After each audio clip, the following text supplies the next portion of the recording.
नमस्कार विद्यार्थी मित्रांनो, तर आजचा आपला टॉपिक आहे इलेक्ट्रिक मोटर्स। तर आतापर्यंतच्या सिलेबस मधला सगळ्यात महत्त्वाचा जो टॉपिक आहे तो आजचा आहे। ठीक आहे, तर हा टॉपिक खूप मोठा असल्यामुळे मी ह्या टॉपिकचे 2 पार्ट केलेले आहेत। ठीक आहे, म्हणजेच आपले 2 व्हिडिओ येतील। ठीक आहे, तर पहिल्या पार्टमध्ये आपण बघूया की इलेक्ट्रिक मोटर्स हे काय असते। ठीक आहे, त्याचे टाइप्स बघूया, इलेक्ट्रोमॅग्नेटिक इंडक्शन प्रिन्सिपल बघूया, मोटरचं कन्स्ट्रक्शन आणि वर्किंग प्रिन्सिपल बघूया आणि त्याच्या स्टार्टिंग मेथड्स बघूया। ठीक आहे, आणि पुढच्या पार्टमध्ये आपण बघूया मोटर प्रोटेक्शन, मोटरच्या स्पीड कंट्रोल मेथड्स आणि त्याचे ॲप्लिकेशन्स। ठीक आहे, तर चला चालू करूया आपला लेक्चर चौथा, त्याचा पार्ट ए इलेक्ट्रिक मोटर्स। ठीक आहे, चला आता आपण सगळ्यांनी इलेक्ट्रिक मोटर ही अशी बघितलेली आहे। ठीक आहे, तर बाय डेफिनेशन इलेक्ट्रिक मोटर काय असते, तर अशी मशीन जी इलेक्ट्रिक एनर्जीचं मेकॅनिकल एनर्जीमध्ये कन्व्हर्जन करते। ठीक आहे, म्हणजे तुम्ही तिला इलेक्ट्रिक पॉवर दिली असता तिचं रूपांतर ती कशामध्ये करते, तर आपल्याला मेकॅनिकल पॉवर देते ते शाफ्टला। ठीक आहे, आणि माणसाच्या प्रगतीमध्ये इलेक्ट्रिक मोटरच्या इन्व्हेन्शनचा खूप मोठा फायदा आतापर्यंत झालेला आहे। ठीक आहे, चला पुढे बघूया तिचे टाइप्स। तर bye means of nature of supply electric मोटरचे हे मेन 2 टाइप पडतात। ठीक आहे, एसी मोटर आणि डीसी मोटर। आपण एसी सप्लाय आणि डीसी सप्लाय पहिल्या लेक्चरमध्ये बघितलं आहे, काय असते एसी आणि काय असते डीसी। ठीक आहे, तर ह्या लेक्चरमध्ये आपण एसी मोटर्स बघणार आहोत। एसी मोटरचा इंडक्शन जी मोटर आहे, तर एसी मोटरचे हे 2 टाइप येतात, सिंक्रोनस आणि इंडक्शन। तर जो इंडक्शन टाइप आहे तो आपण ह्या लेक्चरमध्ये बघणार आहोत। आता इंडक्शन टाइपच का आपल्याला सिलेबसमध्ये आहे, तर जगामध्ये ज्या 80% मोटर्स यूज केले जातात त्या कुठल्या असतात, तर इंडक्शन मोटर टाइप असतात। ठीक आहे, किंवा त्याला असिंक्रोनस मोटर असं सुद्धा म्हणतात। ठीक आहे, आता ही मोटर इतक्या प्रमाणात का यूज केली जाते जगामध्ये, तर त्याचं सगळ्यात मोठं कारण म्हणजे त्याचे जे ॲडव्हान्टेजेस आहेत डीसी मोटरवर ते खूप जास्त आहेत। ठीक आहे, आता पहिला ॲडव्हान्टेज म्हणजे तिचं असलेलं सिंपल डिझाईन। ठीक आहे, त्यामुळे ही मोटर ही बनवणं ही सोपं असते। ठीक आहे, दुसरं म्हणजे ही मोटर ही खूप रिलायबल आहे। तिसरं म्हणजे तिचा लो कॉस्ट मेंटेनन्स। ठीक आहे, त्यामुळे ती कॉस्ट इफेक्टिव्ह सुद्धा आहे। ठीक आहे, चौथी म्हणजे ही मोटर ही इफिशियंट आहे। ठीक आहे, पाचवं म्हणजे ती सिंपल डिझाईन असल्यामुळे ती लो कॉस्ट आहे। ठीक आहे, तर असे अनेक फायदे असल्यामुळे इंडक्शन मोटर ही डीसी मोटरपेक्षा प्रिफर केली जाते आज जगामध्ये। ठीक आहे, आता मगाशी जी आपण टाईप बघितले त्याच्यामध्ये आपण बघितलं होतं की एसी मोटर ही 2 टाईपमध्ये विभागली जाते। ठीक आहे, एक आहे सिंक्रोनस मोटर आणि एक आहे असिंक्रोनस मोटर किंवा इंडक्शन मोटर, जी आपण ह्या टॉपिकमध्ये बघणार आहोत। ठीक आहे, तर ह्या मोटरला सिंक्रोनस मोटर किंवा असिंक्रोनस मोटर असं का म्हटलं जाते, तर ज्या मोटरच्या रोटरचा स्पीड हा त्याच्या सप्लाय फ्रिक्वेन्सीला डायरेक्टली प्रोपोर्शनल असतो।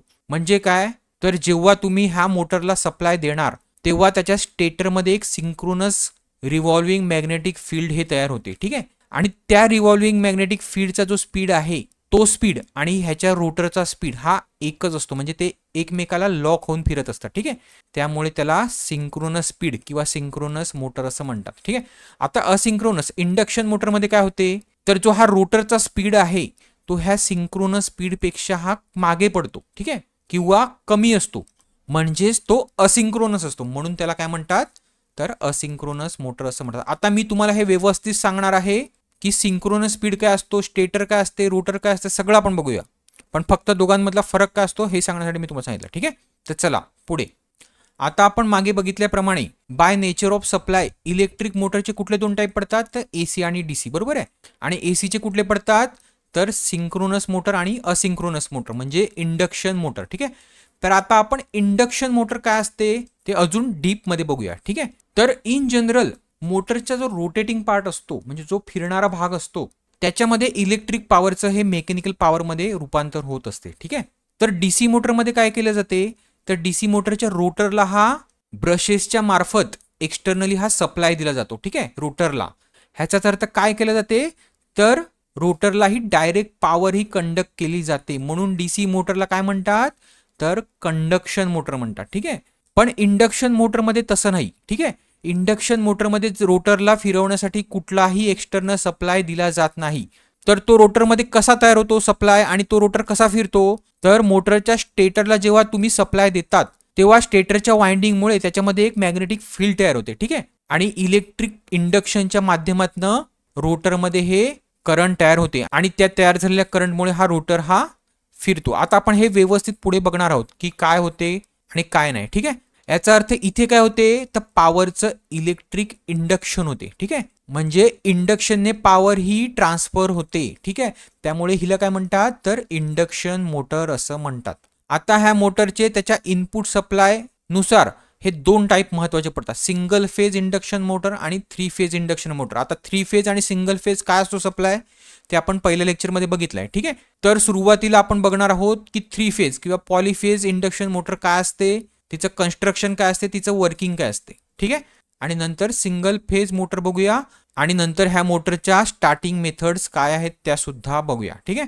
तर चला पहिल्यांदा बघूया आपण पार्ट्स काय असतात एसी मोटरचे. तर सगळ्यात महत्वाचे कुठल्याही मोटरचे दोन पार्ट असतात, ते म्हणजे काय, तर रोटर आणि हा आहे स्टेटर, ठीक आहे. दुसरं काय असतं मोटरमध्ये, तर ह्या रोटरला फिरवण्यासाठी ह्या बेरिंग ह्या अटॅच असतात. कशाला, तर ह्या स्टीलच्या फ्रेमला किंवा कास्ट आयर्नच्या फ्रेमला, ठीक आहे. नंतर मोटरला कूलिंग करण्यासाठी तिला एक कूलिंग फॅन हा बाहेरनं एक इथे लावलेला असतो, ठीक आहे. तर पहिल्यांदा आपण बघूया की स्टेटर कसा बनलेला असतो, ठीक आहे. पण ते बघण्याआधी जो आपण पहिल्या लेक्चरमध्ये इलेक्ट्रोमॅग्नेटिक इंडक्शन जो प्रिन्सिपल बघितला, जो मेन ह्या मोटरचा प्रिन्सिपल आहे तो पुन्हा बघूया, ठीक आहे. मला माहिती आहे तुम्ही विसरले असणार. तर तो काय असतो, तर जेव्हा एखाद्या मॅग्नेटिक फील्डमधनं जेव्हा तुम्ही कंडक्टर हा मूव्ह करता तेव्हा त्या मॅग्नेटिक फील्डमुळे त्या कंडक्टरमधनं करंट हे वाहायला लागते. आता ह्याचे दोन कंडिशन आहेत, एकतर हे मॅग्नेटिक फील्ड तरी चेंज होणार पाहिजे किंवा हा कंडक्टर तरी मुव्हेबल पाहिजे, तरच त्याच्यामध्ये ते करंट हे तयार होणार, ठीक आहे. तर आता हे जे तयार होणारं करंट आहे ह्याची डायरेक्शन कशी ठरवली जाते, तर डायरेक्शन ठरवण्यासाठी सगळ्यात महत्वाचा जो रूल आहे तो कुठला, तर फ्लेमिंगचा राईट हँड रूल, ठीक आहे. तर आता आपण बघूया की फ्लेमिंगच्या राईट हँड रूलने कसं हे करंटचं डायरेक्शन ठरवलं जाते, ठीक आहे. तर जेव्हा तुम्ही तुमच्या हाताची बोटं अशी 90 डिग्रीमध्ये पकडता, बघा ह्या पिक्चरमध्ये दाखवल्याप्रमाणे, ठीक आहे. तर तुमचं जे हे बोट आहे ते जर मॅग्नेटिक फ्लक्सची डायरेक्शन दाखवत असेल, आता इकडे मॅग्नेटिक फ्लक्सची डायरेक्शन कुठे आहे, तर ही ह्या साईडला आहे, ठीक आहे. आणि तुम्हाला जर कंडक्टरची मोशन माहिती असेल, म्हणजे कंडक्टर कुठल्या साईडने फिरवतायत ते माहिती असेल, आता इथे वरती फिरवतोय आपण म्हणजे खालनं वरती जातोय, तेव्हा तुम्हाला त्या कंडक्टरमधली जी करंटची दिशा आहे ती ह्या बोटाने समजते, ठीक आहे. म्हणजे करंट कुठल्या साईडने वाहते, ठीक आहे. आता इथे बघा मॅग्नेटिक फ्लक्सची डायरेक्शन कुठली आहे, तर ही आहे. कंडक्टरची मोशन कुठे, म्हणजे कंडक्टर कुठे जातोय, तर वरती जातोय, ठीक आहे. तर करंटची डायरेक्शन कुठली असेल, तर ही तुमची अशी बाहेर येते, ठीक आहे. आता हाच कंडक्टर वरती गेला, हा कंडक्टर खालती येत असेल, तेव्हा तुमची मोशन काय होणार इकडे, तर ही खालती होणार, म्हणजे तुमचा हात कसा होणार, तसा उलटा होणार. आणि तुमचं करंट कुठे वाहणार, तर हे असं मध्ये वाहणार, ठीक आहे, मधल्या साईडला, ह्या असं मधल्या साईडला वाहणार. समजलं. म्हणजे आपल्याला फ्लेमिंगचा राईट हँड रूल काय सांगतो, तर तुम्हाला मॅग्नेटिक फ्लक्सची डायरेक्शन माहिती असेल आणि मोशन माहिती असेल कंडक्टरची, तर तुम्हाला करंट कुठल्या दिशेने वाहतो हे समजेल, ठीक आहे. आता एक तसा दुसरा रूल आहे फ्लेमिंगचा लेफ्ट हँड रूल, ठीक आहे. त्याच्यामध्ये काय आपल्याला माहित पडतं, तर करंट जेव्हा आपल्याला माहिती असते की कंडक्टरमधनं कुठल्या दिशेने वाहते, आता तिथे आपल्याला करंट माहित नव्हतं, ठीक आहे. पण इथे आपल्याला करंटची दिशा ही माहिती आहे आणि ते मॅग्नेटिक जे फील्ड आहे त्याची दिशा माहिती आहे, तर त्याच्यावरनं तुम्ही त्या कंडक्टरचा जो फोर्स लागणार आहे किंवा कंडक्टरची जी मोशन आहे ती तुम्हाला माहिती पडते, ठीक आहे. आता ह्याच्यामध्ये आपल्याला माहित पडते तर फोर्स किंवा जी मोशन आहे कंडक्टरवर ती कुठल्या दिशेने लागणार आहे ती माहित पडते आणि राईट हँड रूलमध्ये करंट कुठल्या दिशेने वाहते ते माहित पडते, ठीक आहे. समजलं, हा इतकासाच फरक आहे ह्याच्यामध्ये. आता आपण तिसरा जो रूल बघूया तो आहे राईट हँड ग्रिप रूल, ठीक आहे. तर जेव्हा एखाद्या कंडक्टरमधनं करंट हे फ्लो होत असते, ठीक आहे, आता ह्या डायरेक्शनने फ्लो होत आहे, तर ह्या डायरेक्शनच्या दिशेला तुम्ही जेव्हा कंडक्टरला असं पकडता तेव्हा तुमचा जो अंगठा आहे तो करंटची दिशा जर दाखवत असेल तर तुमची दुसरी बोटं हे त्या मॅग्नेटिक जे फील्ड तयार होते त्याच्यासोबत ते दर्शवतात, ठीक आहे, की मॅग्नेटिक फील्ड कुठल्या दिशेने वाहते, ठीक आहे. तर इथे मॅग्नेटिक फील्ड हे ह्या दिशेने वाहते, ठीक आहे. समजलं. तर हे व्यवस्थित लक्षात ठेवा, 3 रूल, ठीक आहे, महत्वाचे आहेत. तर आता आपण तेच बघूया की स्टेटर कसा बनलेला असतो, त्याचं कन्स्ट्रक्शन बघूया, ठीक आहे. तर एसी मोटरचा स्टेटर हा ह्या आउटर फ्रेममध्ये हा असा फिक्स केलेला असतो, ठीक आहे. आणि तो कशापासून बनलेला असतो, तर ट्रान्सफॉर्मरच्या फ्रेमप्रमाणेच, ट्रान्सफॉर्मरच्या कोरप्रमाणेच तो अनेक अशा स्टॅम्पिंगपासनं, म्हणजे अनेक अशा स्टीलच्या स्टॅम्पिंगपासनं असा असा असा करून हा असा बनवलेला असतो, ठीक आहे. आता हे का केलेलं असते, तर जेव्हा मॅग्नेटिक फील्ड तयार होते तेव्हा ह्याच्यामध्ये करंटचा लॉस न होवामुळे, ठीक आहे. कारण का, तर जो आपण ह्याला सप्लाय देतो, ह्या वाइंडिंगला जेव्हा आपण सप्लाय देतो तो काय असतो, तर एसी सप्लाय असतो, बरोबर आहे. म्हणजे त्या वाइंडिंगमुळे जनरेट होणारं फील्ड कसं असेल, तर ते सुद्धा चेंजिंग होणार असेल, बरोबर आहे, मॅग्नेटिक फील्ड. तर ह्या मॅग्नेटिक फील्डमुळे ह्या स्टेटरमध्ये इलेक्ट्रोमॅग्नेटिक इंडक्शनने कुठलंही करंट एक्स्ट्रा तयार होऊन लॉस न व्हावा त्या लॉसला काय म्हणतात तर एडी करंट लॉस. ठीक आहे, हा एडी करंट लॉस कमी व्हावा त्याच्यामुळे हे स्टॅम्पिंगने असं बनवलेलं असते आणि ते एकमेकापासून स्टॅम्पिंग ह्या इन्सुलेट केलेले असतात. ठीक आहे, समजलं. तर ह्या स्टेटरमध्ये ह्या असे स्लॉट्स पाडलेले असतात. ठीक आहे, आणि ह्या स्लॉटमध्ये ही वाइंडिंग आहे ती इन्सुलेट करून ही अशी प्लेस केलेली असते. ठीक आहे, ह्याला वॉर्निश वगैरे लावून ती अशी ह्या स्लॉटमध्ये अशी ही फिक्स केलेली असते. ठीक आहे, आता तुम्ही व्यवस्थित लक्ष द्याल तर ह्या स्लॉटच्या साईडला हा इथे असा पोल आहे. ठीक आहे, तर हा जो पोल आहे तो बघा कसा क्रिएट केलेला आहे, तो असा आहे. ठीक आहे, असा आहे. तर हा असा का केलेला असतो तर तुमचं जे मॅग्नेटिक फील्ड तयार होईल ते तुमच्या रोटरच्या, म्हणजे इथे रोटर येईल तुमचा, त्या रोटरच्या सभोवताली इक्वली डिस्ट्रीब्यूट व्हावं म्हणून ते अशा शेपमध्ये असते. ठीक आहे, समजलं की स्टेटर काय असतो तर स्टेटरवर ही अशी फील्ड वाइंडिंग किंवा स्टेटर वाइंडिंग ही अशी प्लेस केलेली असते इन्सुलेट करून. ठीक आहे, आता ती 3 फेज असेल तर तुमची 3 फेज वाइंडिंग असते आणि जर सिंगल फेज मोटर असेल तर सिंगल फेज असते. आता आपण सिंगल फेजचं पुढे बघणार आहोत. तर 3 फेज वाइंडिंग मध्ये काय असते तर 3 फेज ही तिची वाइंडिंग इथे प्लेस केलेली असते. ठीक आहे, आणि त्याच्या ह्या अशा वाइंडिंगच्या 3 लीड्स बाहेर काढलेल्या असतात. ठीक आहे, म्हणजे तुम्ही इथे 3 फेज सप्लाय द्याल आणि मग ती त्याच्यामध्ये मॅग्नेटिक फील्ड हे तयार करेल. समजलं. आता आपण बघूया की रोटेटिंग मॅग्नेटिक फील्ड ह्या स्टेटरमध्ये कसं तयार होते. ठीक आहे, तर रोटेटिंग मॅग्नेटिक फील्ड हे फक्त 3 फेज मध्येच तयार होते. सिंगल फेज मध्ये रोटेटिंग मॅग्नेटिक फील्ड हे तयार होत नाही. त्यामुळे सिंगल फेज ही मोटर काय असते तर सेल्फ स्टार्टिंग नसते. आता आपण का सेल्फ स्टार्टिंग नसते किंवा का असते ही 3 फेज तर ते आपण पुढे बघूया. पण एक लक्षात ठेवा की 3 फेज मध्येच रोटेटिंग मॅग्नेटिक फील्ड असते आणि सिंगल फेज मध्ये कुठलं असते तर पल्सेटिंग असते किंवा एका ठिकाणी चेंज होणारं असते फक्त. ठीक आहे, तर आता हे तयार कसं होते ते बघूया. आता जी वाइंडिंग आपण प्लेस केलेली असते, जे 3 फेज आपण टाकलेले असतात, तर प्रत्येक फेजची ही एक वाइंडिंग ही अशी प्लेस केलेली असते. ती कशी प्लेस केलेली असते कारण तुम्हाला माहिती आहे की 3 फेज सप्लाय हा कसा असतो तर त्याचे जे 3 फेज असतात त्यांच्यामध्ये फेज डिफरन्स कितीचा असतो तर 120 डिग्रीचा फेज डिफरन्स असतो. आता इथे बघा हा जो फेज 1 आहे तो जेव्हा मॅक्झिमम पोझिशनला आहे तेव्हा फेज 2 ला मॅक्झिमम पोझिशन यायला किती वेळ लागतोय तर 120 डिग्री लागतात. बरोबर आहे, म्हणजे ते तिन्ही फेज हे 120 डिग्री इलेक्ट्रिकली प्लेस असतात. ठीक आहे, याचा अर्थ जेव्हा तुम्ही अशी ही वाइंडिंग प्लेस केली जाते तिन्ही फेजची वेगवेगळी, बघा इथे तिन्ही फेजची ही वाइंडिंग प्लेस केलेली आहे, तेव्हा त्या 3 फेजमुळे हे कॉन्स्टंट मॅग्नेट्यूडचं एक मॅग्नेटिक फील्ड तयार होते. पण ते जे फील्ड आहे ते रोटेट होत असते, असं रोटेट होत असते. ठीक आहे, आणि त्या रोटेट होणाऱ्या मॅग्नेटिक फील्डचा एक स्पीड असतो. ठीक आहे, त्या स्पीडला काय म्हणतो आपण तर सिंक्रोनस स्पीड असं म्हणतो. ठीक आहे, हे व्यवस्थित लक्षात ठेवा की सिंक्रोनस स्पीड काय असतो. ठीक आहे, त्या रोटेट होणाऱ्या मॅग्नेटिक फील्डचा जो स्पीड असतो त्याला सिंक्रोनस स्पीड असं म्हणतात. ठीक आहे, तर मी जे मागे तुम्हाला म्हटलं होतं की सिंक्रोनस मोटरमध्ये जो रोटर आहे तो सुद्धा ह्या सिंक्रोनस स्पीडनेच फिरत असतो, पण इंडक्शन मोटरमध्ये तसं होत नाही. हा जो सिंक्रोनस स्पीड आहे स्टेटरचा त्या स्पीडने रोटर हा फिरत नाही, तर त्याच्यापेक्षा कमी स्पीडने फिरतो. ठीक आहे, त्यामुळे हे आपल्या इंडक्शन मोटरला असिंक्रोनस मोटर असंही म्हणतात. समजलं.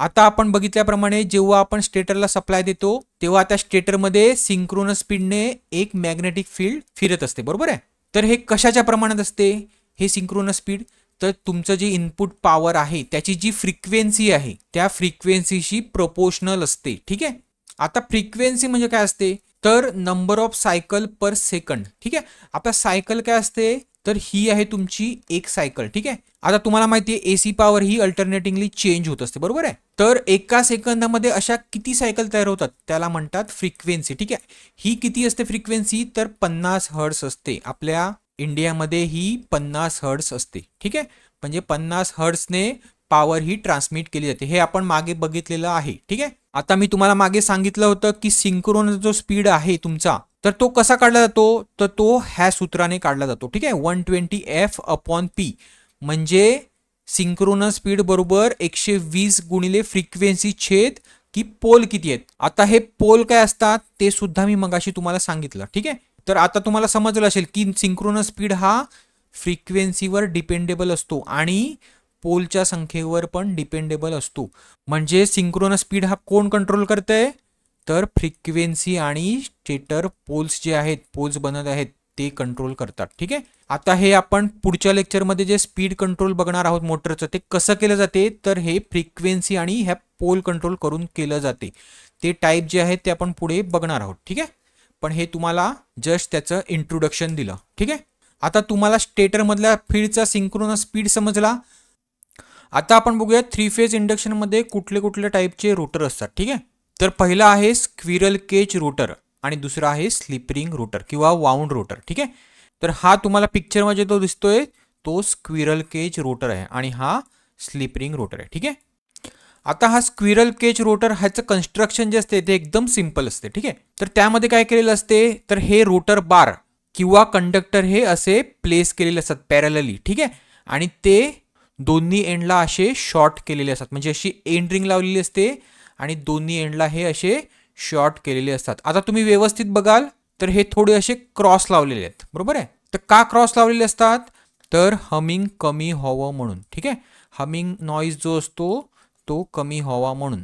आणि दुसरं, तुमच्या स्टेटरचं जे मॅग्नेटिक फील्ड आहे त्याच्याशी रोटरचं मॅग्नेटिक फील्ड हे लॉक न व्हावं म्हणून. जर लॉक झालं तर काय होईल, तर दोन्ही हे सिंक्रोनस स्पीडने फिरतील आणि रोटरमध्ये कुठलाही करंट, रोटर कंडक्टरमध्ये कुठलाही करंट इंड्यूस होणार नाही. ठीक आहे. त्याच्यामुळे तुमचा जो टॉर्क आहे तो 0 होईल. ठीक आहे. तर ऑलमोस्ट 90% ह्या 3 फेज AC इंडक्शन मोटर असतात त्याच्यामध्ये हा स्क्विरल केज रोटर हा वापरलेला असतो. ठीक आहे. कारण मी मगाशी म्हटल्याप्रमाणे कन्स्ट्रक्शन सिंपल असतं, कुठल्याही ब्रशेस आणि स्लिपरिंगची गरज नसते आणि त्याची इफिशियन्सी ही चांगली असते. ठीक आहे. आणि महत्त्वाचं म्हणजे त्या चीप असतात. ठीक आहे. आता फक्त ह्याचे दोनच डिसएडव्हान्टेज आहेत. ते म्हणजे काय, तर लो स्टार्टिंग टार्क आणि स्टार्टिंगचं जे करंट आहे ते हाय. ठीक आहे. हे लक्षात ठेवा. तर हा आहे तुमचा ॲक्च्युअलमध्ये स्क्विरल केज रोटर. ठीक आहे. आता ह्याच्यामध्ये बघा हे जे आहेत हे काय आहेत, तर हे कंडक्टर्स बार आहेत जाडे जाडे. ठीक आहे. हे ह्याच्यामध्ये असे प्लेस केलेले आहेत. ठीक आहे. आणि ह्या रोटरची जी मेन कोर असते ती बघा, ती सुद्धा ट्रान्सफॉर्मर प्रमाणे किंवा स्टेटर कोर प्रमाणे ही अशी लॅमिनेशनची बनलेली असते. का, तर परत एडी करंट लॉस म्हणजे मॅग्नेटिक लॉसेस हे कमी व्हावेत म्हणून. ठीक आहे. Eddy current loss, hysteresis loss. आता पुढचा टाईपचे जे रोटर आहे ते स्लिप रिंग रोटर म्हणतात त्याला किंवा वाउंड रोटर असं म्हणतात. ठीक आहे.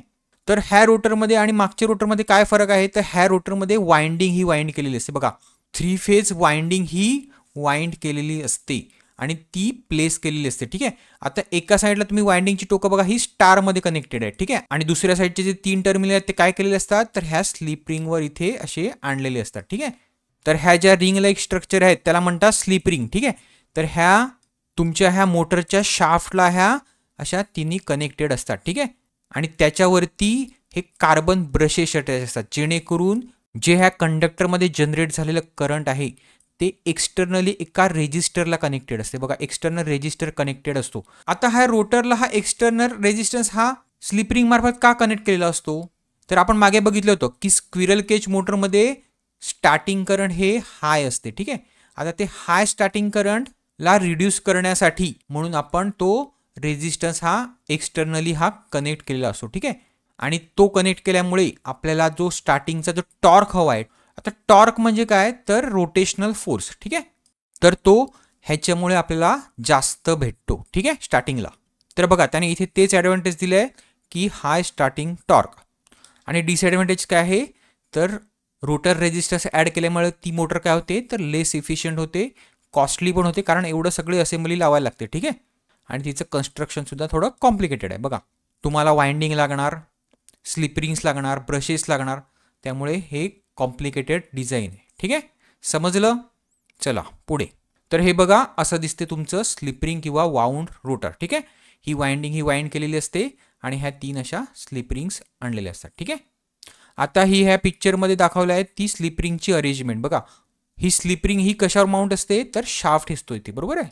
आणि त्याच्यावर चार्जेस कलेक्ट करण्यासाठी हे असे ब्रशेस प्लेस केले असतात. हे कार्बन ब्रशेस असतात आणि त्याच्या थ्रू चार्जेस हे कलेक्ट केले जातात. समजलं. पुढे. आता सगळ्यात महत्त्वाचं म्हणजे ही मशीन ऑपरेट कशी होते, म्हणजे प्रिन्सिपल ऑफ ऑपरेशन. ठीक आहे. तर मेन प्रिन्सिपल काय आहे त्याचा आपण मगाशी बघितला. कुठला मेन प्रिन्सिपल आहे, तर इलेक्ट्रोमॅग्नेटिक इंडक्शन. म्हणजे जेव्हा तुम्ही स्टेटरला 3 फेज सप्लाय देणार, ठीक आहे, तेव्हा त्याच्यामध्ये काय होणार, तर 3 फेज वाइंडिंग असल्यामुळे काय होणार, तर रोटेशनल मॅग्नेटिक फील्ड हे तयार होणार. म्हणजे जे मॅग्नेटिक फील्ड आहे ते कॉन्स्टंट मॅग्नेट्यूडचं पण रोटेशनल हे असं फिरतं असणारं तयार होणार. ठीक आहे. आणि नंतर जो आपला रोटर आहे त्याच्यावर जे कंडक्टर्स आपण प्लेस केलेले आहेत, कंडक्टर बार्स, तर त्यांच्याकडून काय होणार, तर हे जे फ्लक्स आहे मॅग्नेटिक फ्लक्स हे काय होणार, तर त्याचं कट होणार. ठीक आहे. आणि कट झाल्यावर काय होणार, तर इलेक्ट्रोमॅग्नेटिक इंडक्शनच्या प्रिन्सिपलने ह्या कंडक्टर्समध्ये करंट हे जनरेट होणार. ठीक आहे. आता ते करंट जे जनरेट होईल त्या करंटची फ्रिक्वेन्सी काय असेल, तर जी फ्रिक्वेन्सी तुम्ही इनपुटला दिलेली आहे तीच फ्रिक्वेन्सी स्टार्टिंगला त्या करंटची फ्रिक्वेन्सी ही सेम असणार आहे. बरोबर आहे. कारण का, तर स्टार्टिंगला हा रेस्ट असणार आहे. बरोबर आहे ना. फक्त काय, तर हे तुमचं फिरत असणार आहे इलेक्ट्रोमॅग्नेटिक फील्ड. ठीक आहे. तर ह्यांच्यामध्ये असलेला जो रिलेटिव्ह मोशन आहे, रिलेटिव्ह मोशन म्हणजे काय, तर बघा एक ट्रेन जर थांबलेली असेल आणि एक ट्रेन जोरात इथनं जात असेल तर त्यांच्या स्पीडमध्ये एक फरक आहे ना, तोच जो फरक आहे त्याला काय म्हणतात, तर रिलेटिव्ह मोशन. ठीक आहे.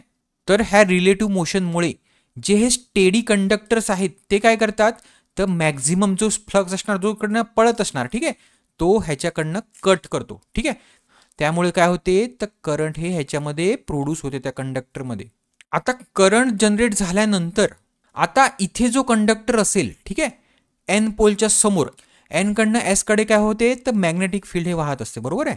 तर ह्याच्या समोर जे कंडक्टर असतील त्याचे करंट डायरेक्शन कशी ठरवली जाईल, तर ती फ्लेमिंगच्या लेफ्ट हँड रूलने ठरवली जाईल. आता लक्षात घ्या, फ्लेमिंगचा लेफ्ट हँड रूल हा मोटरसाठी असतो. ठीक आहे. तर तुम्ही इथे लेफ्ट हँड ठेवल्यावर तुम्हाला काय दिसेल, तर ही असेल त्याचं मॅग्नेटिक फील्ड. ठीक आहे. नॉर्थकडनं साऊथकडे. ठीक आहे. आणि जो करंट इंड्यूस होतोय तो समजा जर बाहेर येत असेल तर त्याचा फोर्स जो लागेल तो कुठल्या दिशेला लागेल, तर ह्या दिशेला लागेल. ठीक आहे. म्हणजे स्टार्टिंगला रोटर कुठल्या दिशेने पळायला बघेल, तर ह्या दिशेने पळायला बघेल. ठीक आहे. ज्या दिशेने आपला इलेक्ट्रिक मॅग्नेटिक फील्ड हे स्टेटरचं जात आहे त्या दिशेला. ठीक आहे. पण इथे बघा, ह्या कंडक्टरचं सुद्धा एक स्वतःचं मॅग्नेटिक फील्ड तयार होईल. बरोबर आहे. तर त्याची डायरेक्शन कशी असेल, तर आपण मागे राईट हँड ग्रिप रूल बघितला. बरोबर आहे. तर तुमचा जो अंगठा असेल, आता अंगठा कुठे असेल, हा बाहेरच्या दिशेला असेल. बरोबर आहे. आणि तुमची जी ग्रिप केलेली जी फिंगर्स आहेत त्याचं डायरेक्शन काय असेल, तर असं असेल. त्यामुळे ते कसे फिरतील, तर असे हे मॅग्नेटिक फील्ड हे या कंडक्टरचं सुद्धा ह्याच्या सोबती तयार होईल. ठीक आहे. आता हे झाल्याने काय होईल बघा, तर इथे ह्या डायग्राममध्ये बघा, हे थोडं उलटं दाखवलं. इथे एस पोल घेतलंय. ठीक आहे. आणि करंट हे मधल्या साईडला वाहत आहे. ठीक आहे. तर ह्याचं जे ह्या कंडक्टरचं हे मॅग्नेटिक फील्ड तयार झालं स्वतःचं, ते काय करेल बघा, तर त्याची डायरेक्शन बघा कशी आहे, तर त्याची डायरेक्शन ही अशी आहे. बरोबर आहे. आणि जो आपला मेन फ्लक्स आहे एन कडनं एस कडे वाहणारा, त्याची डायरेक्शन कशी आहे, ती पण अशीच आहे. म्हणजे ह्या साईडला काय होईल, तर जास्ती मॅग्नेटिक लाईन तयार होतील. ठीक आहे. पण त्याच्या विरुद्ध दिशेला बघा, ह्या कंडक्टरचे जे स्वतःचं फील्ड असेल ते कसं असेल, तर खालच्या दिशेला असेल ना, असं असेल ना, ते असं फिरते. पण जो मेन फ्लक्स आहे एन कडनं एस कडे जाणारा तो कसा आहे, तर उलटा आहे. बरोबर आहे. म्हणजे हे दोन फ्लक्स काय करतील, एकमेकाला कॅन्सल करतील.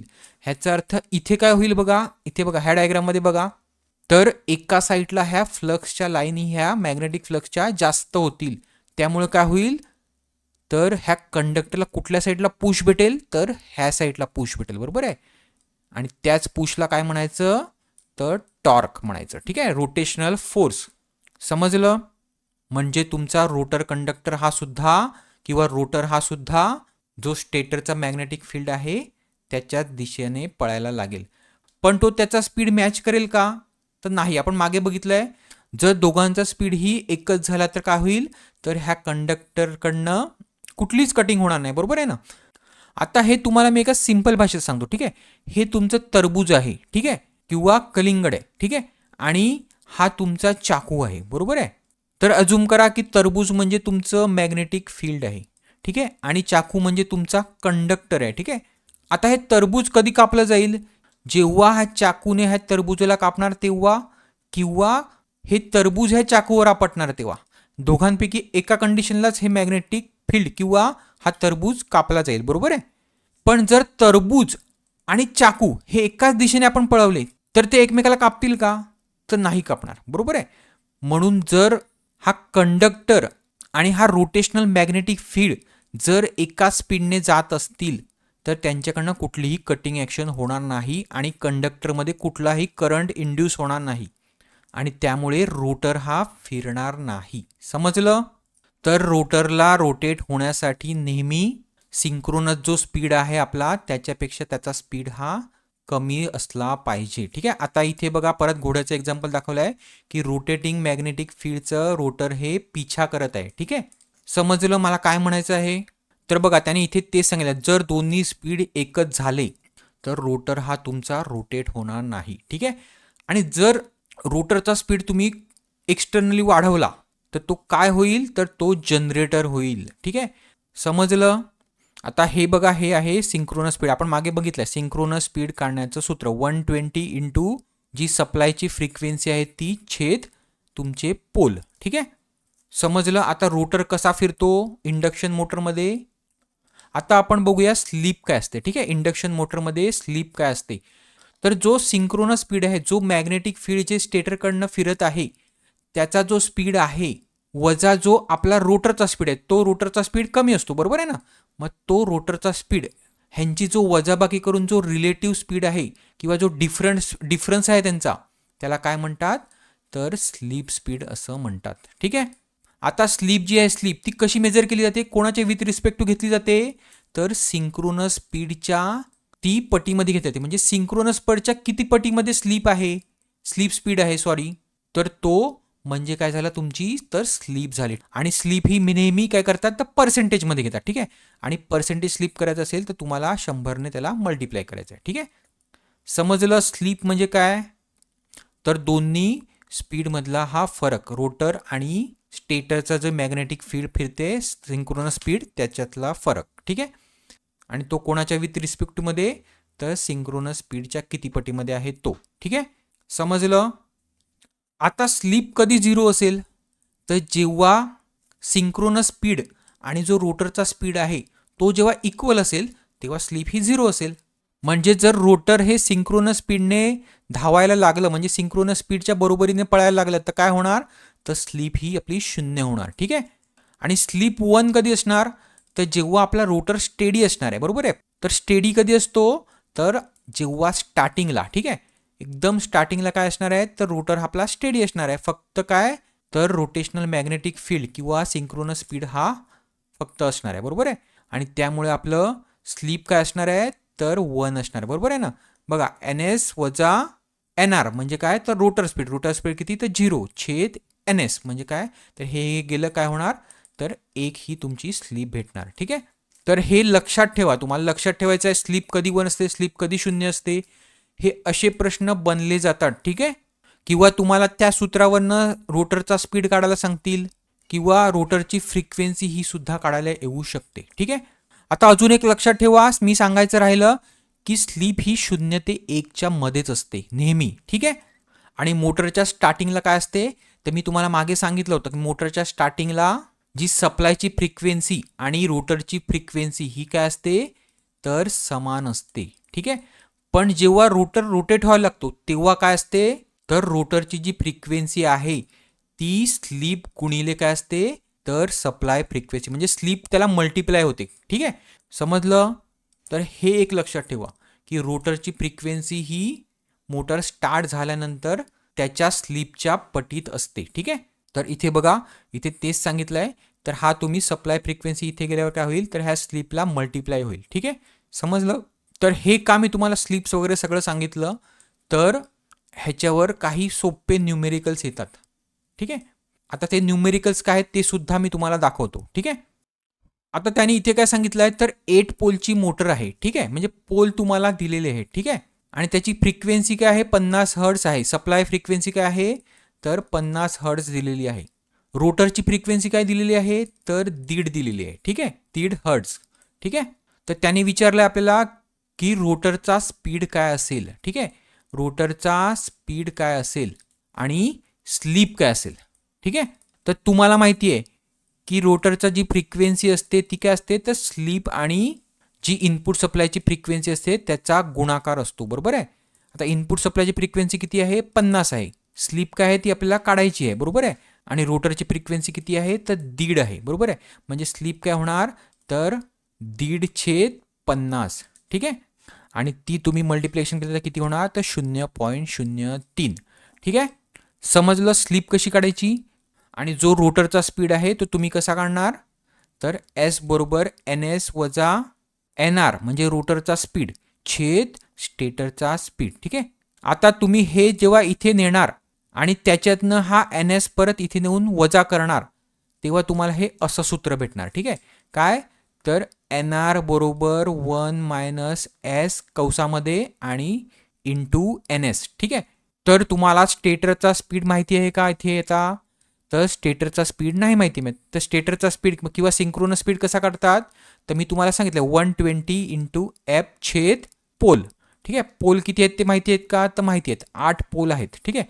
छेद 8 आणि अंशाला काय येणार, तर 120 इंटू फ्रिक्वेन्सी जी किती आहे, तर इनपुट फ्रिक्वेन्सी म्हणजे किती 50, म्हणजे तुम्हाला सिंक्रोनस स्पीड किती भेटेल, तर 750 RPM भेटेल. आणि तोच सिंक्रोनस स्पीड हा ह्याला मल्टिप्लाय करा, स्लिप तुम्हाला भेटलेली आहे त्यावरनं तुम्हाला काय भेटेल, तर एन आर किंवा रोटर स्पीड हा भेटेल. समजलं. तर हेच सूत्र तुम्हाला फक्त वापरायची आहेत. त्याच्यामधलं मी जे तुम्हाला मेन सांगितलं आहे तेवढंच लक्षात ठेवा. स्लिप कशी काढतात, तर स्टेटर स्पीड वजा रोटर स्पीड छेद स्टेटर स्पीड, ठीक आहे. आणि दुसरं म्हणजे तर सिंक्रोनस स्पीडचं सूत्र 120 इंटू फ्रिक्वेन्सी छेद पोल, ठीक आहे. आणि तिसरं सूत्र कुठलं, तर जी रोटरची फ्रिक्वेन्सी असते ती किती असते, तर स्लिप इंटू इनपुट फ्रिक्वेन्सी, ठीक आहे. हे 3 सूत्र तुम्हाला व्यवस्थित करायची आहेत, ठीक आहे. चला पुढे अजून एक एक्झाम्पल घेऊया. तर इथे त्यांनी काय दिलं आहे, तर तुम्हाला फ्रिक्वेन्सी दिलं आहे 50 हर्ट्ज, म्हणजे इनपुट फ्रिक्वेन्सी दिली आहे 50 हर्ट्ज. रोटरचे पोल किती दिले आहेत, तर 4 पोलची आहे रोटर, ठीक आहे.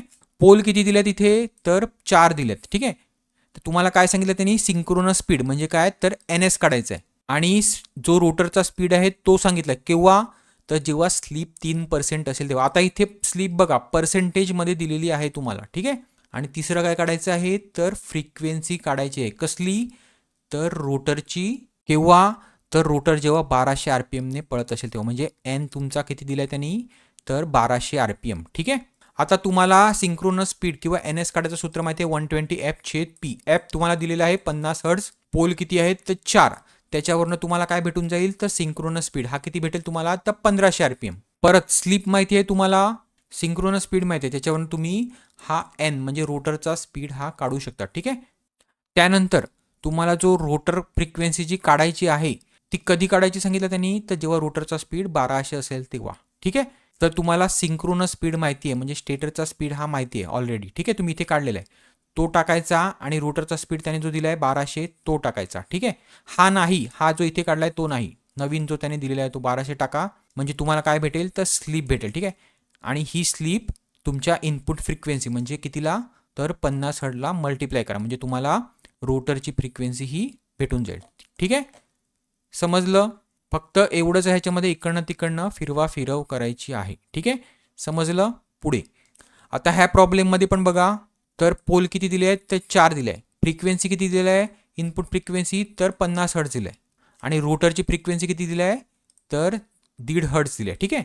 तर तुम्हाला काय काढायला सांगितलं आहे, तर स्लिप काढायला सांगितलं आणि काय, तर स्पीड ऑफ मोटर म्हणजे काय, तर रोटरचा स्पीड, ठीक आहे. स्पीड ऑफ अ मोटर म्हणजे काय, तर जो रोटरला स्पीड भेटतो तो तुमचा सिंक्रोनस स्पीड नाही. तर आता इथे तुम्ही ही फ्रिक्वेन्सी आणि ही फ्रिक्वेन्सी टाकून तुम्हाला ही स्लिप भेटून जाईल, ठीक आहे. आणि मोटरचा स्पीड काढण्यासाठी काय करावं लागेल, तर तुम्हाला आधी सिंक्रोनस स्पीड काढावं लागेल. सिंक्रोनस स्पीड काढण्यासाठी काय, तर तुम्हाला पोल पण दिलेला आहे आणि फ्रिक्वेन्सी सुद्धा इनपुट दिलेली आहे. त्याच्यावरनं सिंक्रोनस स्पीड काढा आणि तो सिंक्रोनस स्पीड 1 मायनस एस म्हणजे स्लिपला ह्याला मल्टिप्लाय करा, ठीक आहे. म्हणजे तुम्हाला काय भेटून जाईल, तर जो रोटरचा स्पीड आहे तो भेटून जाईल, ठीक आहे. समजलं. सोपे आहेत, काहीच कठीण नाही, फक्त तुम्हाला ते 3 फॉर्म्युले हे लक्षात ठेवायचे आहेत. असे लहान लहान प्रश्न बनतात, ठीक आहे. पुढे आता बघूया वाऊंड रोटर आणि स्क्विरल केज रोटर मधलं जे डिफरन्स आहेत ते बघूया, ठीक आहे. आपण बघितलेले आहेत, परत एकदा बघूया. तर ह्याच्यामध्ये रोटरला ही वाइंडिंग असते, ठीक आहे. ते सांगितलं rotor consist of 3 phase winding similar to stator winding. ह्याच्यामध्ये असते का, तर नाही. ह्याच्यामध्ये काय असते, तर रोटर हे कंडक्टर्स बार असतात, ठीक आहे. ते एकमेकाला कसे केलेले असतात, तर शॉर्ट केलेले असतात दोन्ही साईडने, ठीक आहे. With the help of end rings, ह्यांना एंड रिंग्स म्हणतात, ठीक आहे. पुढे ह्याचं कन्स्ट्रक्शन थोडं कॉम्प्लिकेटेड असते, ह्याचं सिम्पल असते, आपण बघितलंय. ह्याच्यामध्ये तुम्ही रेजिस्टन्स ॲड करू शकतात एक्सटर्नली स्पीड कंट्रोलसाठी, ह्याच्यामध्ये तुम्ही काही करू शकत नाही. ठीक आहे, कारण का ते ऑलरेडी शॉर्ट केलेले असतात. ठीक आहे, ह्याच्यामध्ये स्लिप रिंग असतात, ब्रशेस असतात, ह्याच्यामध्ये ते ॲबसेंट असतात. ठीक आहे, तर ब्रशेस आणि त्याची जी असेंब्ली आहे स्लिप रिंगची, त्याच्यामुळे हे थोडं कॉम्प्लिकेटेड आहे. ठीक आहे, हेचं कन्स्ट्रक्शन कॉम्प्लिकेटेड आणि डेलिकेट आहे.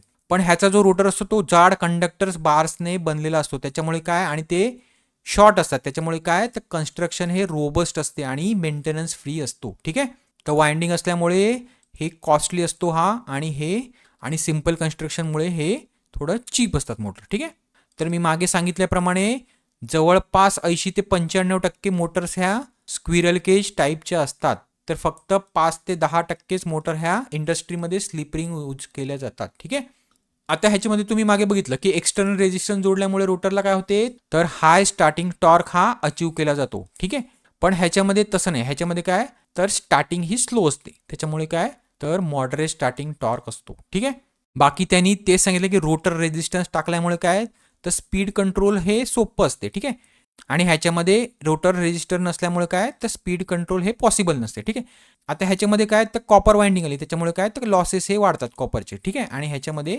ते कमी असतात, त्यामुळे काय, तर हायर इफिशियन्सी ही अचीव केली जाते ह्या मोटरमध्ये. ठीक आहे, आता ही मोटर कुठे यूज केली जाते, तर जिथे स्टार्टिंग टॉर्क हा जास्त हवा आहे तुम्हाला. ठीक आहे, स्टार्टिंग टॉर्क कुठे जास्त हवा असतो, तर लिफ्टमध्ये किंवा क्रेन्समध्ये, क्रेन्सच्या हॉइस्टमध्ये किंवा कॉम्प्रेसरमध्ये. ठीक आहे, आणि स्क्विरल केज मशीन कुठे यूज केले जातात, तर ड्रिलिंग मशीन, फॅन्स, ब्लोवर, म्हणजे मॅक्झिमम जे आपण यूज करतो डे टू डे लाईफमध्ये, त्याच्यामध्ये कुठल्या मशीन यूज केल्या जातात, तर स्क्विरल केज इंडक्शन मोटर. ठीक आहे, पुढे आता पुढे जाण्याआधी ज्यांनी माझा जीकेचा कोर्स बाय केला आहे त्यांच्यासाठी महत्त्वाच्या सूचना.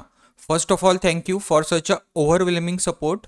तर बाय केलेले विद्यार्थी सोडून जे बाकीचे विद्यार्थी तो हा पार्ट स्किप करू शकतात. ठीक आहे, तर तुम्हाला दिलेल्या नोट्सबद्दल तुमच्या काही क्वेरीज होत्या. ठीक आहे, तर त्याची जी उत्तरं आहेत ती मी ह्या पार्टमध्ये देतो. ठीक आहे, तर त्या क्वेरीज काय होत्या, की आम्हाला जानेवारीचा सुद्धा भेटेल का. तर बघा, तुम्हाला डिसेंबरचा तर भेटणारच आहे आणि जानेवारी महिन्याचा सुद्धा तुम्हाला करंट अफेअरचा जो सेट आहे तो भेटणार आहे. ठीक आहे, म्हणजे जशी तुमची एक्झाम असेल त्या एक्झामच्या 15 दिवस अगोदरचे जे पण करंट अफेअर्स असतील ते तुम्हाला भेटतील. ठीक आहे, आणि मी जानेवारी आणि फेब्रुवारी 2024चे सुद्धा तुम्हाला करंट अफेअर्स प्रोव्हाइड करेल, जेणेकरून तुमचा हा कोर्स पूर्ण 1 वर्षाचे करंट अफेअर्स, ठीक आहे, हे तुम्हाला भेटून जातील. आणि हे फक्त तुम्हाला ह्या परीक्षेपुरतीच नाही, तर बाकी अन्य ज्या परीक्षा येतील त्याच्यासाठी सुद्धा महत्त्वाचे आहेत. ठीक आहे, आता एका विद्यार्थ्याची क्वेरी होती, आपल्याला करंट सोबत स्टॅटिक सुद्धा करायचं आहे का. तर बघा कशा प्रकारचे प्रश्न विचारले जातात. आता मागचा एक मला प्रश्न आठवतोय तो तुम्हाला सांगतो. ठीक आहे, तर मागील भरतीत असा एक प्रश्न विचारला होता की US प्रेसिडेंट असा कोण होऊन गेला की जो तिकडच्या सुप्रीम कोर्टचा जज सुद्धा होता. आता हा प्रश्न आणि करंटचा काही संबंध होता का त्यावेळेला, तर नाही, कारण हा पास्ट मधला प्रश्न होता. बरोबर आहे, इवन मलाच काय कोणालाही प्रश्नाचं ह्या उत्तर मोस्टली देता आलं नाही. इथे आपल्याला इंडियाबद्दलच माहीत नसते तर US बद्दल आपण काय हे करणार. बरोबर आहे, आता हा प्रश्न विचारला का गेला होता, तर त्या साली USचं इलेक्शन होतं, 2019 साली USचं इलेक्शन होतं. ठीक आहे, त्यामुळे हा प्रश्न बनला होता. तर माझा तुम्हाला सांगण्याचा उद्देश कळतोय, तर जे इव्हेंट हे मागील ह्या वर्षामध्ये होतात त्यांच्यावर प्रश्न हे असे पास्टमधले सुद्धा बनवले जातात. म्हणून तुम्हाला जे करंट इव्हेंट्स होत आहेत मोठेवाले, हां, जे मेजर आहेत ते, आता US बद्दलच का विचारलं, तर US एक जुनी लोकशाही आहे. ठीक आहे, लोकशाही असलेला देश आहे.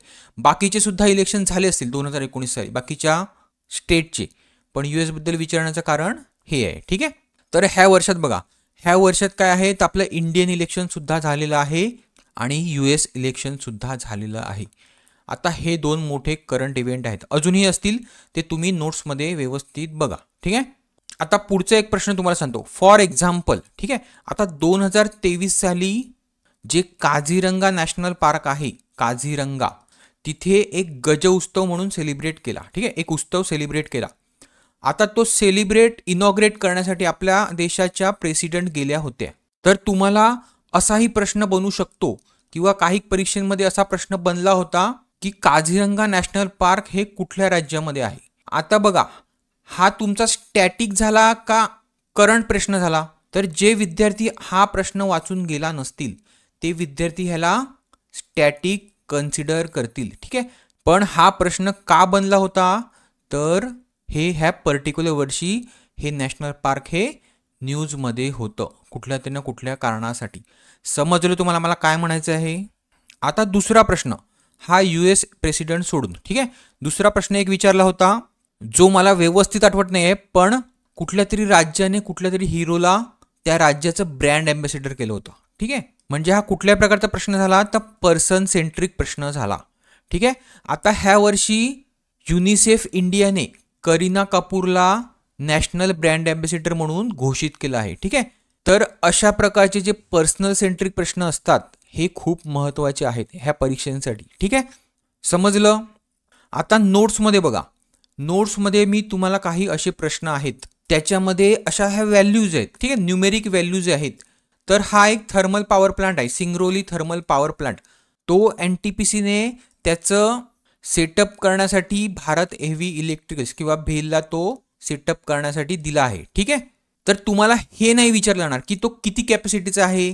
तर तुम्हाला कसा प्रश्न बनेल, तर सिंग्रोली थर्मल पॉवर प्लांट हा कुठल्या राज्यामध्ये आहे असा प्रश्न पडेल, ठीक आहे. त्यामुळे तुम्हाला काय करायचं आहे, तर क्वेश्चन सुद्धा व्यवस्थित वाचायचे आहेत. नुसतं असं नाही की क्वेश्चन असा वरच्यावर वाचला आणि त्याचे फक्त ऑप्शन बघितले आणि उत्तर बघितलं, ठीक आहे. तसेच मी काही प्रश्न हे गॅस पाईपलाईनच्या इन्स्टॉल केले जात आहेत त्याच्यावर सुद्धा घेतलेले आहेत. आता त्या गॅस पाईपलाईनचं जे डिस्टन्स आहे ते नाही तुम्हाला लक्षात ठेवायचं की किती डिस्टन्स आहे ते तुम्ही बघाच, पण ती गॅस पाईपलाईन कुठल्या 2 राज्यांना कनेक्ट करते ते सुद्धा तुम्हाला बघायचं आहे. तर हा प्रश्न महत्त्वाचा आहे, ठीक आहे. त्यामुळे तुम्हाला क्वेश्चन्स जे आहेत ते व्यवस्थित वाचायचे आहेत, ठीक आहे. त्या क्वेश्चन्समध्ये सुद्धा तुम्हाला 2 ते 3 असे लहान लहान प्रश्न आणि त्याची आन्सर्स भेटतील, ठीक आहे. आता पुढे आता असे जे प्रश्न आहेत की जिथे काही अवघड टर्म आहेत, ठीक आहे. जसं की इथे काय आहे की क्वांटम की डिस्ट्रीब्युशन सिस्टीम. आता हे तुम्हाला माहीत नाही आहे क्वांटम की डिस्ट्रीब्युशन सिस्टीम, तर फक्त तुम्ही काय क्वेश्चन वाचायचं आहे आणि उत्तर लक्षात ठेवायचं किंवा रट्टा मारायचा नाही. गुगलवर जा, क्वांटम की डिस्ट्रीब्युशन सिस्टीम काय आहे त्याच्याबद्दलची न्यूज काय आहेत ते बघा, ठीक आहे. तुम्ही समजून घ्या हा प्रश्न, ठीक आहे. समजतंय मला काय म्हणायचं आहे, तर हे तुम्हाला करायचं आहे, ठीक आहे. आता हा पुढचा प्रश्न बघा, युनियन मिनिस्ट्री ऑफ लॉ आणि जस्टिसने काही इलेक्शनचे रूल अमेंड केले, ठीक आहे. तर त्यामध्ये काय केलं, तर मिनिमम एज जे होतं सिनियर सिटीजनसाठी पोस्टल बॅलेटने वोटिंग करण्यासाठी ते वाढवलं, ठीक आहे. आता ते किती वाढवलं, तर उत्तर तुम्हाला दिलेलं आहे 85 वर्ष केलं आहे. पण ते आधी किती होतं, म्हणजे कुठल्या वर्षापासून ते 85 केलं, तर हे इथे मेन्शन केलेलं नाही आहे मी प्रश्नामध्ये. तर हे सुद्धा असे प्रश्न आहेत की ते तुम्ही सर्च करायचे आहेत की खूप आधी मिनिमम एज किती होतं, तर 80 होतं, ठीक आहे. आता मी प्रत्येक सेम प्रश्नासाठी वेगवेगळे प्रश्न हे तयार केलेले नाही आहेत, ठीक आहे. तर तुम्ही हे इतकं सर्च करून बघायचं आहे की मिनिमम एज पहिले किती होतं आणि आता ते किती केलं आहे, ठीक आहे. समजलं. ही अशी रीड करायची आहे तुम्हाला. पुढे पुढे जे काही अवॉर्ड्स दिलेले आहेत त्या अवॉर्ड्समध्ये मी काही शॉर्ट फिल्म्सना मिळणारे अवॉर्ड्स असतील किंवा काही अवॉर्ड्समध्ये काही सबकास्ट असते, ठीक आहे. तर हे तुम्हाला इतकं महत्त्वाचं नाही. तुम्हाला महत्त्वाचं काय आहे, तर जो मेल हिरो आहे तो कोण आहे, जी फिमेल आहे ती कोण आहे हिरोईन, आणि तो अवॉर्ड कुठल्या पिक्चरला भेटलेला आहे ते महत्त्वाचं आहे तुम्हाला. ठीक आहे. बाकी साईड रोलमध्ये कोण आहेत ते त्यांना जे अवॉर्ड भेटले ते काही महत्त्वाचे नाही, ठीक आहे. समजलं. तर हे जे मी तुम्हाला एक्स्ट्रा इन्फॉर्मेशनमध्ये सांगितलं आहे तर त्याच्यामध्ये तुम्ही ते व्यवस्थित लक्षात ठेवा, ठीक आहे. आता हे अशा प्रकारे मी मोर दॅन मॅक्झिमम प्रत्येक महिन्याचे जे प्रश्न आहेत ते कव्हर केलेले आहेत, ठीक आहे, जे इम्पॉर्टंट आहेत ते. पण ही जी पूर्णपणे मी तुम्हाला इन्फॉर्मेशन देतोय ती मी मागच्या पेपरच्या बेसवर देतोय जो की मी दिला होता, ठीक आहे. तर मॅक्झिमम त्यामध्ये IBPSने हे GKचे प्रश्न विचारलेले होते जे मी तुम्हाला सांगतोय, ठीक आहे. आणि त्यामुळेच मी तो चांगला स्कोर करू शकलो. समजलं. तर ही नोट्स तुम्ही व्यवस्थित रीड करा, ठीक आहे, प्रश्नासहित. तुम्हाला ह्याचा 100% मॅक्झिमम फायदा होईल, ठीक आहे. आता हा व्हिडिओ खूप लेंदी झाल्यामुळे जे मी तुम्हाला सुरुवातीला सांगितलं होतं की हा टॉपिक 2 पार्टमध्ये येईल तो आपण 3 पार्टमध्ये घेणार आहोत, ठीक आहे, जेणेकरून मी तुम्हाला इन डेप्थ ते पॉईंट हे कव्हर करू शकेल, ठीक आहे. तर जे स्टार्टिंग मेथड्स आहेत आणि सिंगल फेज इंडक्शन मोटर आहे त्याबद्दल आपण पुढच्या लेक्चरमध्ये बघणार आहोत आणि त्याच्या पुढच्या लेक्चरमध्ये स्पीड कंट्रोल आणि मोटरचं जे प्रोटेक्शन असते ते आणि त्याचे ॲप्लिकेशन्स, ठीक आहे.